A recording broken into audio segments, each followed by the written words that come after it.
Hello, welcome to your yogi tip. My name is Michaela, and today I'm going to break down upward facing dog or Urdhva Mukha Svanasana for you. This is one of my favorite postures to break down. So I will be starting from the feet and making my way up the body.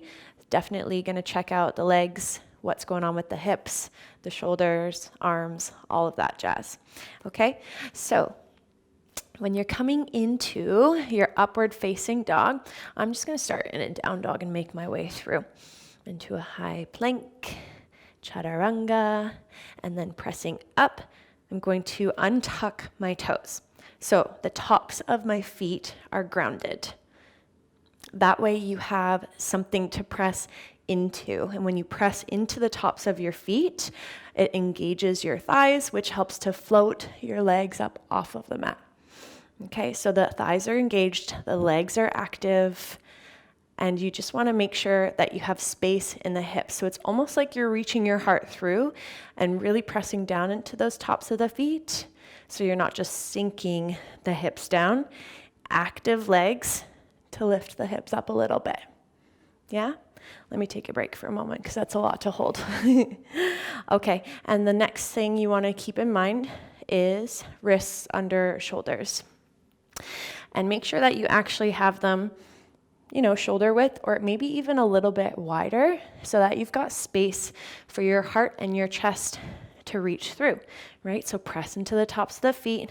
Your hips will lower just a little bit, but to the point where you still feel space all along your back body.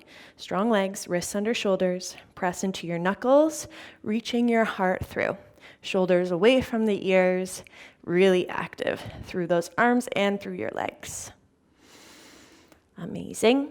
Now, if you ever experience any sort of like pinching or pressure compression in your low back during an upward facing dog, an alternative would be a cobra, which is such a lovely shape.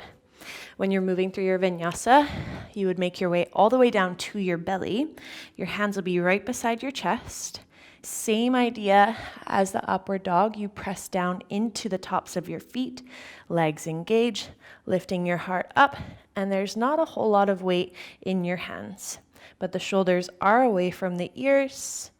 Yeah, and it's a big backline body engagement.